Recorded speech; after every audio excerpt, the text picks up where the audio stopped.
Baik yang mulia. Bismillahirrahmanirrahim. Duplik terdakwa 1 dan 2 atas nama Pablo Putra Benua dan Rai Utami atas replik atau jawaban penuntut umum. Majelis Hakim yang terhormat, jaksa penuntut umum yang kami hormati. Sebelumnya kami terdakwa 1 dan 2 Pablo Putra Benua dan Rai Utami mengucapkan terima kasih kepada semua orang yang terlibat untuk mengatur dan melancarkan persidangan yang dilakukan secara online ini, terutama pada majelis hakim yang juga kami berikan penghargaan setinggi-tingginya karena kami masih diberi kesempatan untuk mengajukan tanggapan atas replik jaksa penuntut umum meski situasi darurat akibat wabah virus corona yang sedang melanda Indonesia. Dengan adanya tanggapan atas tanggapan jaksa tersebut, kami sama sekali tidak bermaksud memperlambat atau mempersulit jalannya persidangan. Namun kesempatan yang disediakan oleh prosedur hukum acara pidana ini kami tujukan semata-mata untuk mencari kebenaran sejati demi menegakkan hukum dan keadilan dalam perkara ini. Ketua dan anggota majelis hakim yang mulia, jaksa penuntut umum dan penasihat hukum yang kami hormati, menanggapi replik yang diajukan oleh penuntut umum dapat kami simpulkan sebagai berikut. Replik penuntut umum yang terlalu memaksakan kehendak dan sangat imajinatif, bahwa setelah mendengar seluruh tanggapan dari penuntut umum atas nota pembelaan kami terkait dengan fakta pada persidangan, kami menilai bahwa seluruh isi tanggapan dari penuntut umum terkait kami, terdakwa 1 dan terdakwa 2 sangatlah imajinatif dan penuh dengan asumsi yang liar, sehingga menurut kami sangatlah tepat bila majelis hakim yang mulia mengesampingkan tanggapan dan penuntut umum dari penuntut umum. Hal itu dapatlah kita bersama buktikan dalam hal-hal berikut. 1. Terhadap asumsi penuntut umum terhadap saksi Ade Charles yang dianggap bukanlah saksi fakta. Terhadap asumsi tersebut perlu kami sampaikan bahwa para saksi Ade Charles yang kami ajukan di muka persidangan adalah saksi fakta serta seluruh keterangannya dapatlah dipertanggungjawabkan baik secara hukum maupun secara agama, yaitu 1. Saksi Ruke atau Gugu, bahwa setelah membaca mencermati surat tuntutan dan replik jaksa penuntut umum serta menyesuaikannya dengan rekaman persidangan dan keterangan saksi, maka dapat kami tarik kesimpulan bahwa jaksa penuntut umum hanya mengutip keterangan saksi dengan sepenggal dan dipelintir untuk menutup-nutupi fakta yang sebenarnya, di mana keterangan saksi menerangkan sebagai berikut: bahwa benar saksi tidak mengetahui kapan pembuatan video berdurasi 32:06 menit yang berjudul Gali Ginanjar Cerita Masa Lalu. Bahwa saksi mengetahui kapan video berdurasi 32:06 menit yang berjudul Gali Ginanjar Cerita Masa Lalu diunggah pada YouTube dengan jawaban sekitar pertengahan bulan Juni. Sementara penuntut umum mengatakan pada surat tuntutan dan repliknya bahwa saksi tidak mengetahui kapan video yang dimaksud diunggah. Bahwa saksi mengenal saksi M. Dery Kurniawan, bahwa saksi mengetahui tugas dan tanggung jawab saksi M. Dery Kurniawan yaitu sebagai admin dan konten kreator pada YouTube milik kami, terdakwa 1 dan terdakwa 2. Bahwa saksi mengetahui video berdurasi 32:06 menit yang berjudul Gali Ginanjar Cerita Masa Lalu diunggah oleh saksi M. Dery Kurniawan tanpa izin dan tanpa sepengetahuan kami, terdakwa 1 dan terdakwa 2. Bahwa saksi melihat, mendengar, dan mengetahui saya, terdakwa 1 Pablo Putra Benua menceritakan dengan marah-marah kepada saksi saat merasa tidak terima karena video yang dimaksud diunggah oleh saksi M. Dery Kurniawan tanpa izin.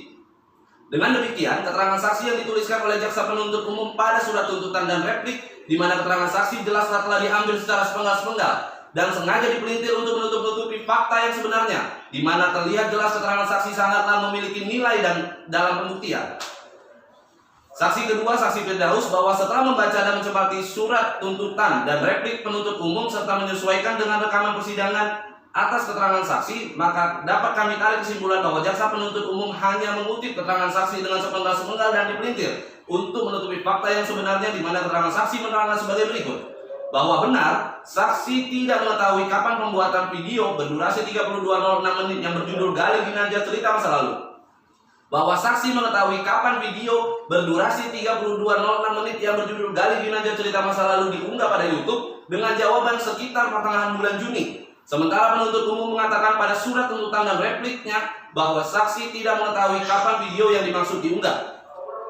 Bahwa sebenarnya saksi mengaku pernah menonton video pada channel YouTube Rai Utami dan Benua, dan saksi mengatakan bahwa pada channel YouTube tersebut ada kami terdakwa 1 dan 2 Pablo Putra Benua dan Rai Utami, juga terdakwa 3 Gali Ginanjar.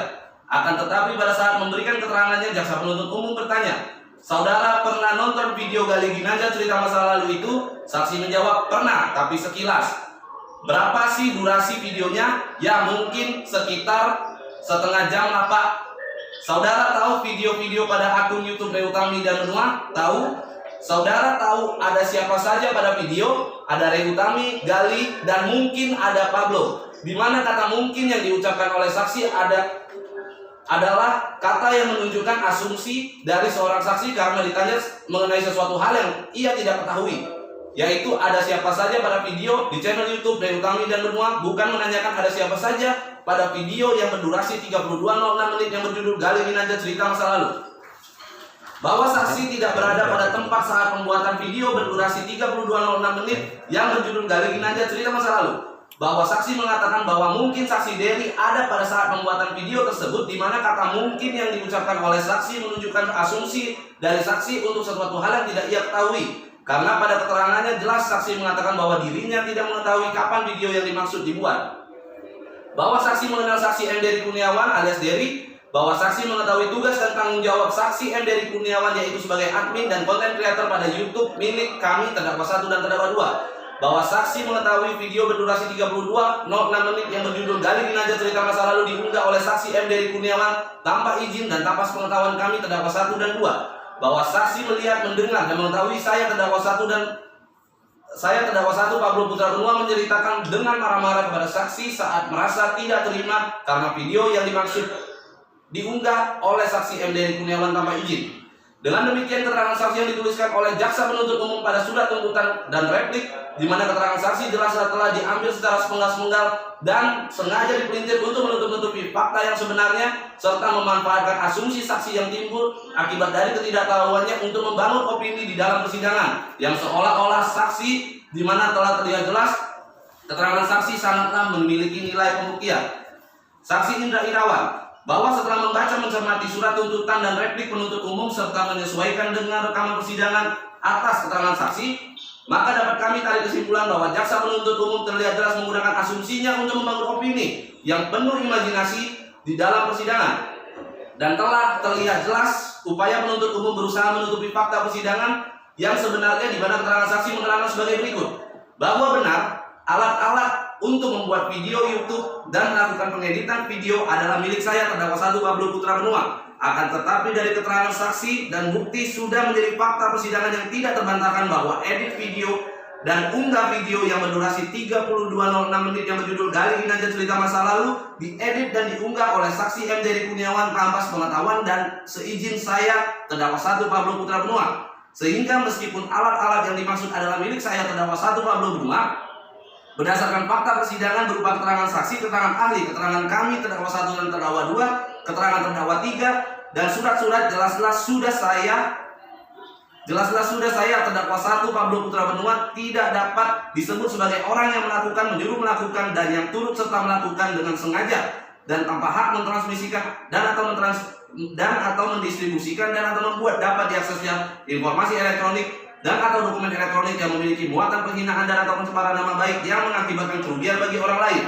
Bahwa menurut saksi, hanya saksi Dery yang memiliki akses ke YouTube channel Reutami dan Benua. Akan tetapi jaksa berpendapat bahwa timbul pertanyaan, bagaimana mungkin hanya saksi Dery yang memiliki akses ke akun YouTube, di mana akun YouTube tersebut adalah milik terdakwa 1 dan terdakwa 2 yang telah ada sejak 2016 dan saksi Dery baru bekerja kepada terdakwa 1 pada bulan Februari. Di mana dari pendapat jaksa penuntut umum tersebut telah jelas terlihat bahwa penuntut umum sedang mengemukakan asumsinya di dalam persidangan tersebut yang bertujuan untuk membangun opini, di mana sudahlah menjadi fakta yang tidak terbantahkan bahwa saksi Dery lah yang menguasai komputer dan memiliki akses ke dalam channel YouTube Reutami dan Benua. Karena dari seluruh alat bukti yang telah disita oleh penyidik, hanya satu-satunya perangkat yang terkoneksi atau terlogin ke dalam channel YouTube Reutami dan Benua, dan yaitu komputer, di mana dari hampir seluruh saksi yang dihadirkan oleh jaksa penuntut umum maupun saksi Adcas menyatakan bahwa satu-satunya orang yang menggunakan perangkat komputer dalam bekerja adalah saksi Dery, dan hampir seluruh saksi pun menyatakan tidak pernah melihat atau mengetahui bahwa kami terdakwa 1 dan 2 Pablo Putra Benua dan Reutami sekalipun menggunakan komputer karena kami merupakan orang yang gagap teknologi atau gaptek. Bahwa saksi disumpah dalam memberikan keterangannya serta saksi menyatakan siap mempertanggungjawabkan seluruh pernyataannya baik secara hukum maupun dalam agama. Bahwa saksi dalam keterangannya menyatakan bahwa dirinya bersedia dan siap untuk dikonfrontir dengan saksi Dery. Dengan demikian, keterangan saksi yang dituliskan oleh jaksa penuntut umum pada surat tuntutan dan replik di mana keterangan saksi jelaslah telah diambil secara sepenggal-sepenggal dan sengaja dipelintir untuk menutup-nutupi fakta yang sebenar-benarnya, serta sudahlah jelas bahwa saksi merupakan saksi fakta dan keterangannya sangatlah bernilai. Saksi Habibah dan saksi Rudi, bahwa setelah membaca dan mencermati surat tuntutan dan replik penuntut umum serta menyesuaikan dengan rekaman persidangan atas keterangan saksi, maka dapat kami tarik kesimpulan bahwa jaksa penuntut umum kembali membangun opini dengan mengkaburkan fakta dan keterangan saksi Habibah dan saksi Rudi dengan membuat asumsi-asumsi yang sangat subjektif untuk membangun opini negatif terhadap kami di dalam persidangan, di mana keterangan saksi menerangkan sebagai berikut. Bahwa saksi Habibah bekerja sebagai sekretaris terdakwa 2 Rey Utami dan bukanlah asisten rumah tangga seperti yang diungkapkan jaksa penuntut umum, di mana kami tidaklah mengerti entah apa tujuan jaksa penuntut umum yang mencoba mengkaburkan pekerjaan saksi. Bahwa saksi Habibah menyatakan melihat saksi Dery melakukan upload terhadap video berdurasi 32.06 menit yang berjudul Gali Ginanjar Cerita Masa Lalu, dan saksi Rudi mendengarkan pembicaraan antara saksi Habibah dan saksi Dery, yang mana saksi Dery mengaku kepada saksi Habibah bahwa saksi Dery sedang mengunggah video tersebut ke dalam YouTube. Bahwa antara saksi Dery, saksi Habibah dan saksi Rudi saling mengenal dan jelas memiliki hubungan pekerjaan, bahkan saksi Dery bersama-sama tinggal di ruangan kamar yang sama pada rumah kami.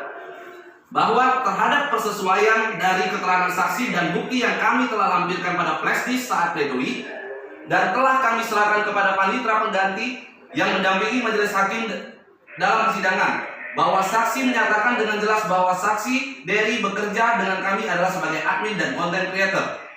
Bahwa saksi Habibah dan saksi Rudi merupakan saksi kunci yang jelas memiliki nilai pembuktian yang tinggi, dikarenakan antara saksi Habibah, saksi Rudi, dan saksi Dery saat bekerja dengan kami, para saksi bertemu setiap hari, saling mengetahui job desk masing-masing, bahkan saling mengetahui apa kegiatan masing-masing setiap harinya. Selain itu, pada surat berita acara, video YouTube, dan daftar hadir yang dipalsukan oleh saksi Dery terdapat jelas nama dan tanda tangan saksi Habibah dan saksi Rudi, di mana saksi Habibah dan saksi Rudi dengan tegas mengatakan bahwa mereka dipaksa dan diiming-imingkan oleh saksi Dery untuk menandatangani surat-surat yang dimaksud tersebut. Bahwa saksi Rudi mengatakan dengan tegas figur fiktif yang bernama Effendi diciptakan dengan bersama-sama dan merupakan ide dari saksi Masrawati alias Cimeri untuk melindungi saksi Dery. Bahwa penyidik mengetahui bahwa sosok Effendi Suwandi adalah figur fiktif, justru kamilah yang memberitahukan kepada penyidik juga, karena tanpa kami duga, karena keinginan saya untuk melindungi Dery dan manajemen dengan mengikuti ide membangun figur fiktif, akhirnya saya dan istri saya dikorbankan oleh pihak-pihak yang justru harusnya bertanggung jawab atas kejadian tersebut. Bahwa sebagai seorang advokat atau lawyer, tentunya saya terdakwa 1 Pablo Putra Benua terhadap saya diberikan hak untuk menghadirkan saksi Adecas di setiap tingkatan pemeriksaan, sehingga jelas saksi Habibah dan saksi Rudi telah diajukan oleh kami dan kuasa hukum kami berulang-ulang kepada penyidik Polda Metro Jaya, akan tetapi saksi Habibah dan saksi Rudi sekalipun tidak dihadirkan pada proses penyidikan. Bahkan setelah saya mengajukan saksi kepada Kanit 3 Subdit Cyber Ditreskrim Sus Polda Metro Jaya Kompol Hairudin SESH, saat itu juga saya langsung dipindahkan ke Rutan Narkoba Polda Metro Jaya dan dipisahkan selama 10 hari, tidak bisa bertemu dengan istri saya terdakwa 2 Rey Utami. Bahwa saksi Habibah dan saksi Rudi mengatakan bahwa pada saat saksi Habibah dan saksi Rudi ingin membesuk kami di Rutan Polda Metro Jaya, saksi Dery menghalang-halangi keinginan saksi-saksi tersebut dan mengancam atau menakut-nakuti saksi-saksi dengan mengatakan bahwa saat ini seluruh karyawan yang bekerja dengan Pablo mau ditangkap semua dan seluruh foto karyawan udah ada di sana, penyidik Polda Metro Jaya. Sehingga dari hal tersebut membuat para saksi memiliki keraguan untuk hadir dan memberikan keterangan pada proses penyidikan. Bahwa saksi Habibah dan saksi Rudi dalam keterangannya dengan tegas menyatakan siap dan bersedia bertanggung jawab secara hukum dan agama. Bahwa saksi Habibah dan saksi Rudi dalam memberikan keterangannya disumpah di muka persidangan. Bahwa saksi Habibah dan saksi Rudi dalam keterangannya bersedia dan siap untuk dikonfrontasi dengan Dery. Dengan demikian, keterangan saksi yang dituliskan oleh jaksa penuntut umum pada surat tuntutan dan replik, di mana keterangan saksi jelaslah telah diambil secara sepenggal-sepenggal dan sengaja dipelintir untuk menutup-nutupi fakta yang sebenarnya, juga sangat terlihat jelas bahwa penuntut umum sadar atas keterangan saksi-saksi tersebut dapat menjadi pertimbangan majelis hakim yang mulia, sehingga membuat penuntut umum pun berupaya keras untuk mengkabulkan keterangan saksi-saksi. Namun sayang, kami beserta para tim penasihat hukum serta para rekan media massa telah berhasil merekam seluruh keterangan saksi pada persidangan, sehingga telah menjadi fakta yang tidak terbantahkan lagi bahwa apa yang dituduhkan oleh penuntut umum kepada kami adalah hal yang imajinatif.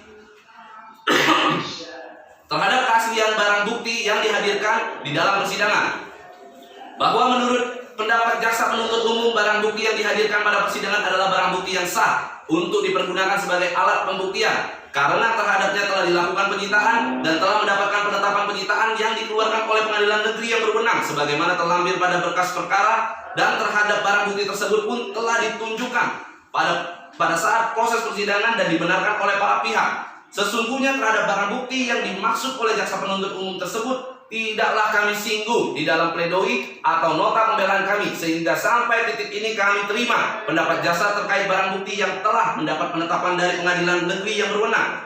Akan tetapi terlihatlah jelas bahwa jaksa penuntut umum berupaya kembali mengkaburkan pledoi kami dengan menyinggung barang bukti yang jelas-jelas tidak kami gunakan sebagai bahan untuk pembelaan kami, di mana hal tersebut bertujuan untuk menutup-nutupi kekeliruan jaksa penuntut umum yang imajinatif karena telah menghadirkan barang bukti digital berupa video klarifikasi Pablo Benua dan Rey Utami, atau video kedua yang dipertontonkan di dalam persidangan, di mana video tersebut jelaslah dapat kami buktikan sebagai video yang didapatkan oleh penyidik secara ilegal.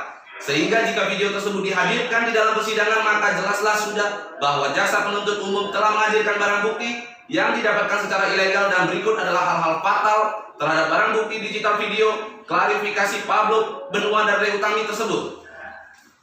Bahwa objek yang terkait dengan perkara tersebut bukanlah barang bukti digital berupa video klarifikasi tersebut, melainkan barang bukti digital berupa video berdurasi 32:06 menit yang berjudul Gali Ginanjar Cerita Masa Lalu. Bahwa video tersebut tidaklah pernah dipertanyakan, dikonfirmasi, dan diperlihatkan kepada kami, baik mulai tingkat penyidikan Polda Metro Jaya hingga pada persidangan, sehingga video klarifikasi tersebut sangatlah diragukan keasliannya. Bahwa video tersebut kami buat pada tanggal 3 Juli 2019, di mana merupakan tanggal atau hari setelah kami dilaporkan, dan kasus tersebut pun telah naik dari tahap penyelidikan ke tahap penyidikan, sehingga isi ungkapan-ungkapan kami pada video klarifikasi tersebut pun merupakan tanggapan kami yang muncul akibat opini atau asumsi masyarakat, termasuk kalimat Rey Utami yang menyarankan untuk melakukan ratus vagina, di mana asumsi ratus vagina muncul akibat dorongan sejumlah netizen yang menyebut bahwa apa yang dikatakan Gali Ginanjar adalah organ intim, dan sejumlah netizen pun memberikan komentar terhadap istri saya, terdakwa 2 Rey Utami, bahwa Rey Utami tidak peduli dengan wanita, sehingga Rey Utami memberikan klarifikasi dengan mengatakan bahwa ia menyarankan untuk melakukan ratus vagina, sehingga kesimpulan ini video klarifikasi tersebut tidaklah bisa dikaitkan dengan objek perkara, yaitu video berdurasi 32:06 menit yang berjudul Gali Ginanjar Cerita Masa Lalu, karena dapat berdampak terhadap pergeseran makna dan menghadirkan kembali multi tafsir. Bahwa video tersebut belum sempat kami upload dan terlebih dahulu kami ditangkap dan ditahan oleh pihak penyidik Polda Metro Jaya, sehingga jelas video tersebut masih berada di dalam komputer yang disita oleh penyidik Polda Metro Jaya. Bahwa jika video tersebut masih berada di dalam penyimpanan pada komputer, bagaimanakah cara penyidik Polda Metro Jaya mendapatkannya? Apakah diperbolehkan di dalam hukum seorang penyidik mengambil data pada barang bukti digital tanpa adanya ditunjukkan, diperlihatkan, dikonfirmasi, dan dipertanyakan kepada tersangka? Dengan demikian adalah wajar dan berkepastian apabila majelis hakim mengesampingkan tanggapan jaksa penuntut umum tersebut. 3. Terhadap pendapat jaksa penuntut umum yang menyatakan bahwa dalam mencari kebenaran material pada peradilan, keterangan ahli bahasa hanyalah untuk memberikan masukan tentang hal yang bersifat sumir atau tidak jelas. Bahwa terkait pendapat penuntut umum pada maksud tersebut, jelaslah terlihat bahwa penuntut umum terlalu mengada-ngada dalam memberikan pendapatnya dalam persidangan yang mulia ini, di mana jelas pada pasal 184 KUHP ayat 1 bahwa alat bukti yang sah ialah keterangan saksi, keterangan ahli, surat petunjuk, dan keterangan terdakwa. Sehingga jelaslah bahwa kedudukan ahli di dalam suatu perkara pidana sangatlah diperlukan dalam proses peradilan. Karena menurut pasal 1 ayat 24 KUHP, bahwa definisi keterangan ahli adalah keterangan yang diberikan oleh seseorang yang memiliki keahlian khusus tentang hal yang diperlukan untuk membuat terang suatu perkara pidana guna kepentingan pemeriksaan. Di mana dari definisi tersebut jelas, untuk membuat terang suatu perkara pidana maka penuntut umum perlulah menghadirkan ahli yang dimaksud. Maka dari hal tersebut dapat kita tarik kesimpulan bahwa pendapat jaksa penuntut umum adalah pendapat yang sangat imajinatif, bahwa terkait ahli bahasa dalam perkara tersebut adalah sangat diperlukan dikarenakan kalimat-kalimat yang dikeluarkan atau diungkapkan oleh terdakwa 3 kali Ginanjar adalah merupakan kalimat kiasan atau ungkapan yang memerlukan keahlian khusus untuk mengartikan makna yang dimaksud oleh terdakwa 3 kali Ginanjar, sehingga akanlah menjadi suatu hal yang sumir dan bahkan menjadi semakin gelap perkara tersebut jika kiasan-kiasan yang dimaksud tidak segera dibuat menjadi terang melalui keterangan ahli bahasa. Selain itu, yang perlu sama-sama kita cermati adalah kami bukanlah ahli bahasa, dan untuk membuat terang ungkapan-ungkapan terdakwa 3 kali Ginanjar pada video yang dimaksud diperlukan ahli bahasa untuk memaknainya. Lalu timbul pertanyaan, bagaimana kami yang tidak memiliki keahlian dalam bidang bahasa dan tidak memiliki kemampuan untuk memaknai serta mengartikan ungkapan-ungkapan terdakwa 3 kali Ginanjar pada video yang dimaksud, apakah memiliki muatan penghinaan atau pencemaran nama baik? Dapatkah kami dikatakan sebagai orang yang dengan sengaja melakukan perbuatan yang dimaksud? Dengan demikian sudahlah terlihat jelas atas keterbatasan pengetahuan kami tersebut dan keterbatasan kemampuan kami dalam memaknai atau mengartikan ungkapan-ungkapan terdakwa tersebut. Pada video yang dimaksud yang diduga memiliki muatan penghinaan dan pencemaran nama baik, sehingga telah menjadi fakta yang tidak terbantahkan bahwa kami tidak dengan sengaja atau tidak ada unsur kesengajaan dalam dugaan pelanggaran yang dimaksud. Bahwa jaksa penuntut umum juga dengan asumsinya dan yang imajinatif juga kembali membangun opini negatif dengan mengatakan bahwa setiap orang yang menonton video tersebut memiliki pemahaman yang sama bahwa objek yang disinggung dalam video tersebut oleh terdakwa 2 Rey Utami dan terdakwa 3 kali Ginanjar adalah organ intim dan subjek yang dibahas adalah saksi Virus, di mana telah menjadi fakta bahwa terdakwa 2 Rey Utami tidak pernah menyinggung atau mengungkapkan hal-hal yang dimaksud pada video tersebut. Bahkan terlihat jelas bahwa ungkapan-ungkapan itu keluar dari mulut terdakwa 3 kali Ginanjar. Bahkan yang terus-menerus mengungkapkan subjek pada video tersebut jugalah terdakwa 3 kali Ginanjar. Selain itu timbul kembali pertanyaan yang mendasar. Dari manakah, apa parameternya, dan bagaimanakah cara jaksa penuntut umum menilai dan menentukan bahwa setiap orang yang menonton video tersebut memiliki pemahaman yang sama terkait objek dan subjek pada video tersebut? Penelitian seperti apakah yang dilakukan oleh penuntut umum? Apakah penuntut umum melakukan survei pada setiap individu dan elemen masyarakat? Jika iya, menggunakan lembaga survei apakah penuntut umum melakukan survei tersebut? Jika jaksa penuntut umum mengatakan dirinya menilai bahwa setiap orang yang menonton video memiliki pemahaman yang sama atas objek dan subjeknya melalui persesuaian antara keterangan saksi dan dari penilaian penuntut umum sendiri, dengan menerangkan serta memaparkan transkrip video yang dimaksud secara sendiri dengan keterbatasan ilmu pengetahuan dan kemampuan dalam bahasa, maka jelaslah sudah bahwa penuntut umum terlalu imajinatif menentukan dan menilai bahwa setiap orang yang menonton video tersebut memiliki pemahaman yang sama atas objek dan subjeknya.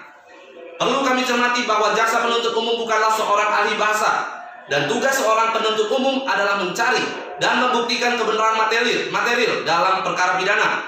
Dan tugas penuntut umum bukanlah menebak-nebak atau menerka-nerka serta mencocok-cocokkan ungkapan-ungkapan terdakwa 3 kali Ginanjar pada video yang dimaksud, lalu dijadikan asumsi yang imajinatif dan dijadikan pendapat yang dikemukakan pada persidangan yang mulia ini. Dengan demikian adalah wajar bila majelis hakim mengesampingkan pendapat penuntut umum tersebut.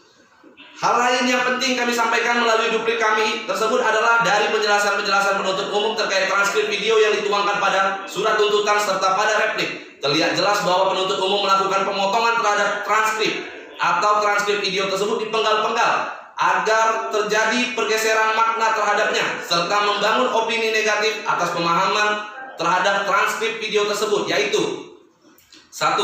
Lo sebagai suami tidak komplain ada bau-bau tidak sedap dari pasangan, kan di salon udah banyak perawatan ratus, lo nggak pernah nyaranin ke dia. Yang sebenarnya adalah lo sebagai suami tidak komplain ada bau-bau tidak sedap dari pasangan. Kan di salon-salon udah banyak perawatan ratus apalah ratus wangi, lo nggak pernah nyaranin ke dia. Dari transkrip di atas jelaslah bahwa penuntut umum memenggal kalimat apalah ratus wangi, di mana tujuan penuntut umum agar terjadi pergeseran makna dari yang maksudnya terdakwa 2 Ray Utami menyarankan berbagai perawatan yang ada di salon seperti ratus wangi ketiak, ratus wangi kaki, hingga ratus wangi seluruh tubuh menjadi makna yang mengarah hanya pada satu jenis ratus, yaitu ratus vagina. Ratus merupakan salah satu bagian perawatan kecantikan tradisional terhadap organ tubuh tertentu dengan teknik penguapan menggunakan rempah-rempah yang dibakar. Dan di dalam Kamus Besar Bahasa Indonesia, ratus memiliki arti dupa yang berbau harum. Sehingga sudahlah menjadi fakta yang tidak terbantahkan bahwa kata ratus yang diungkapkan terdakwa 2 Ray Utami pada video 32:06 menit berjudul Gali Ginanjar Cerita Masa Lalu bukanlah bermakna negatif atau bermakna ratus terhadap organ intim. Yang kedua, kalau gua orangnya langsung eksekusi, bawa ke dokter kulit dan kelamin, tolong periksain. Ternyata dikerok pakai sendok putih, semua tuh kayak nasi. Karena dokter yang ngomongnya dia percaya. Penyebabnya kata dokter karena jamur, terus nggak bersih, mungkin karena pindah sana, pindah sini, salah masuk botol-botol lain dibawa pulang. Yang sebenarnya adalah kalau gua orangnya langsung eksekusi, bawa ke dokter kulit dan kelamin, tempat biasa dia perawatan kulit muka dan seterusnya. Dari transkrip di atas jelaslah bahwa penuntut umum memenggal kalimat tempat biasa dia perawatan kulit muka, di mana tujuan penuntut umum agar terjadi pergeseran makna yang maksudnya terdakwa 3 Gali Ginanjar membawa mantan istrinya melakukan perawatan kulit muka atau skincare, yang mana saat dikerok pakai sendok jerawat mengakibatkan jerawatnya pecah dan mengeluarkan cairan putih menjadi yang mengarah kepada perawatan organ intim atau kelamin, di mana secara logika mungkinkah organ intim bisa dilakukan pengerokan atau dikerok, yang mana dalam Kamus Besar Bahasa Indonesia kerok memiliki arti penggaruk atau tindakan yang hanya bisa dilakukan pada bagian tubuh yang memiliki permukaan yang datar dan bukan pada permukaan yang berlubang. Sehingga jelaslah jaksa penuntut umum mencoba dan berupaya bahwa seolah-olah kami mengerti dengan maksud objek yang diungkapkan oleh terdakwa 3 Gali Ginanjar adalah organ intim. Selain itu, selanjutnya penuntut umum kembali membahas soal video klarifikasi yang sebelumnya kami jelaskan merupakan barang bukti digital yang didapatkan secara ilegal dan tidak sesuai prosedur, di mana terdapat kalimat Ray Utami yang menyatakan peduli dengan mantan istri terdakwa 3 Gali Ginanjar Saputra dengan menyarankan untuk melakukan ratus vagina, di mana jaksa penuntut umum hanya mengambil sepenggal kalimat dari video yang berdurasi cukup panjang yang merupakan video klarifikasi, di mana kalimat itu merupakan tanggapan atas isu yang viralnya opini dengan dibangun seolah-olah kami membahas soal organ intim vagina, sehingga kami menanggapinya dengan menyarankan untuk melakukan ratus vagina dengan transkrip. Jika benar yang dimaksud Gali adalah organ intim karena kepedulian aku pada wanita, ya aku menyarankan mantan istri Gali melakukan ratus vagina. Dengan demikian jelaslah sudah menjadi fakta yang tidak terbantahkan bahwa seluruh pendapat jaksa penuntut umum tidak dapat diterima, dan adalah wajar bila majelis hakim mengesampingkan pendapat penuntut umum tersebut. Terhadap pendapat jaksa penuntut umum yang menyatakan bahwa benar saksi Fairuz mengalami kerugian secara material, bahwa telah kami lampirkan berbagai bukti yang secara jelas menerangkan bahwa saksi Fairuz tidaklah mengalami kerugian secara material, sehingga sudah menjadi fakta yang tidak terbantahkan bahwa Fairuz justru telah mendapatkan keuntungan dari kejadian tersebut. Bahwa benar yang mengetahui dan mengalami suatu kerugian, baik kerugian material maupun kerugian imaterial dalam suatu perkara pidana adalah saksi korban. Dan di dalam menentukan ada atau tidaknya suatu kerugian yang dialami saksi korban, maka harus dilakukan pembuktian bahwa benar saksi korban mengalami kerugian. Hal mana sejalan dengan pendapat ahli hukum pidana dan ahli hukum ITE yang sama-sama telah kita dengarkan di dalam persidangan yang lalu. Akan tetapi dalam hal ini penuntut umum tidak melakukan pembuktian secara lanjut dan menyeluruh untuk membuktikan ada atau tidaknya kerugian yang dialami oleh saksi Fairuz dalam kejadian tersebut. Justru sebaliknya, kami telah melampirkan berbagai bukti yang menunjukkan bahwa saksi Fairuz memanfaatkan kejadian tersebut sebagai ladang keuntungannya, sehingga dalam hal ini wajar dan berkepastian bila pendapat penuntut umum tersebut dikesampingkan oleh majelis hakim yang mulia. Berdasarkan uraian tersebut di atas dikaitkan dengan alat bukti yang ada di persidangan, telah terbukti kami terdakwa 1 dan terdakwa 2 tidak melakukan perbuatan yang mewujudkan seluruh anasir atau elemen delik tersebut, sehingga adalah wajar dan berkepastian hukum apabila majelis hakim menerima nota pembelaan kami itu secara sendiri-sendiri maupun nota pembelaan kami bersama antara terdakwa 1 dan terdakwa 2 tersebut.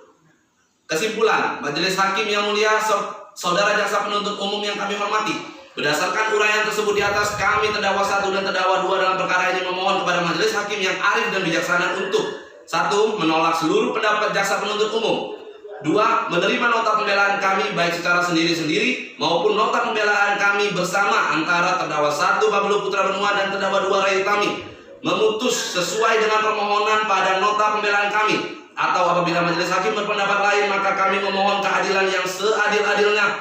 Demikian duplik ini kami bacakan dan diserahkan pada persidangan hari ini 6 April 2020 tertanda terdakwa 1 Pablo Putra Benua, terdakwa 2 Ray Utami.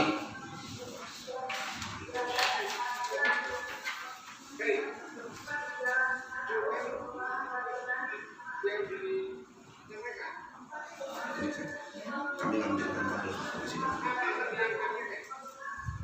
Ada yang mau sampaikan? Ini kami lampirkan tabel fakta persidangan yang mulia. Selain dari duplik terdakwa 1 dan 2, kami lampirkan tabel fakta persidangan. Digabung dengan suami saya. Digabung yang mulia. Terdakwa 1 dan 2. Digabung yang mulia, digabung. Tetapi ada tambahan lampiran tabel fakta persidangan yang nanti akan diserahkan kepada yang mulia.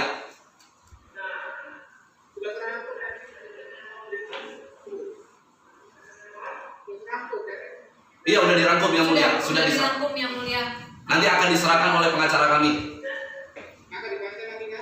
Enggak dibaca lagi yang mulia. Tidak dibaca lagi. Dilampirkan saja yang mulia.